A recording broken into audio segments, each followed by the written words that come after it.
আমরা প্রথম পর্যায়ে শুরু করছিলাম হেল্পারের মূল্যবোধের ট্রেনিং দিয়ে। তো সেখানে আমরা প্রথমে জানতে পারছি যে হেল্পার কি নিয়ে কাজ করে আর হেল্পার আসলে কাজটা কি সেটা সম্পর্কে আমাদের প্রথমে প্রাথমিকভাবে ধারণা দেওয়া হয়েছে। তো আমাদের এই শুভেচ্ছা বিনিময়ের মাধ্যমে হেল্পারের সাথে আমাদের চলাচল শুরু। তো সেখান থেকে আজকে আমাদের এই পর্যন্ত যাত্রা হেল্পার আর জাগরণীর সঙ্গেই আছে।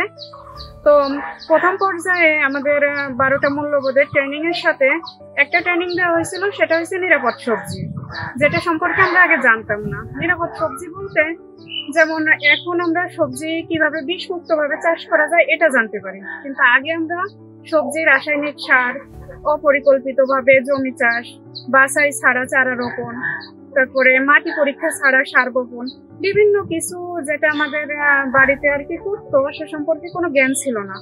যখন আমরা হেল্পারের নিরাপদ সবজি সম্পর্কে জানতে পারছি তখন আমরা ভার্মি কম্পোস্ট, জৈব সার, ফেমন ফাদ, তারপরে ইয়েলো কার্ড এসব সম্পর্কে জানতে পারছি। এগুলোর সুবিধা জানতে পারছি যে এইসব আধুনিক পদ্ধতির মাধ্যমে যদি আমরা চাষাবাদ করি তো এই চাষাবাদে আমাদের যে সবজিটা উৎপাদন হবে সেই সবজিটা আমরা আগে যে সবজিটা উৎপাদন করতাম তার থেকে ভালো হবে, নিরাপদ হবে। তো এই নিরাপদ সবজি যখন আমরা বাজারজাত করব তখন আমাদের বাজারে সবজিটার চাহিদা ভালো থাকবে, এমন আমাদের যে সবজিটা এটা স্বাস্থ্যসম্মত সবজি হবে। যখন আমরা এই সমবায়ের ভিতরে কাজ করতেছি এই সবজি নিয়ে, তখন এই সমবায়ের আমাদের যে আপা ভাইরা ছিল ওনারা আমাদের বাজারে বিভিন্ন বায়ারদের সঙ্গে, বিভিন্ন ব্যাপারী আর কি আমাদের এদিকে সহজ বাংলায় বলে, ওনাদের সাথে আমাদের লিঙ্কেজ করাই দিছে।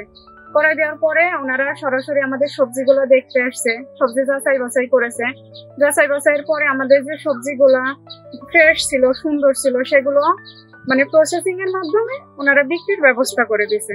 যেখান থেকে মনে করেন আমরা কিছুটা সবজি আমাদের যেগুলি গ্রাম্য বাজারে বিক্রির উপযোগী সেগুলি এখানে বিক্রি করতাম, যেগুলি আমাদের বাহিরে যাওয়ার উপযুক্ত ছিল সেগুলো আমরা সমবায়ের মাধ্যমে, বায়ারদের মাধ্যমে ওগুলো আমরা বাহিরেও রপ্তানি করছি। বিশেষ করে আমাদের এখানে পটল, পেঁপে, কাঁচা কলা, তারপরে ক্যাবেজ যেটা বাঁধাকপি, এইগুলি আমাদের এখান থেকে রপ্তানি করা হয়েছে। তো এই রপ্তানির মাধ্যমে আমাদের যে কৃষকরা ছিল তারা তাদের সেই যে মূল খরচটা ছিল সেটাও পাইছে, প্লাস পাশাপাশি তারা লাভবান হয়েছে। আর আমাদের এই লিঙ্কেজের মাধ্যমে আমাদের সমবায় কিছু টাকা আর্নিং করতে পারছে। যে আমাদের সমবায় থেকে যে সবজিগুলো এক্সপোর্ট করা হয়েছে এগুলো বিশেষ করে মালয়েশিয়াতে আমরা বাঁধাকপিগুলি পাঠাইছি, সৌদি আরব, জার্মানি, লন্ডন, কুয়েত এসব সিটিতে আমরা পেঁপে, কাঁচা কলা, তারপর পটল এই সবজিগুলো এক্সপোর্ট করছি।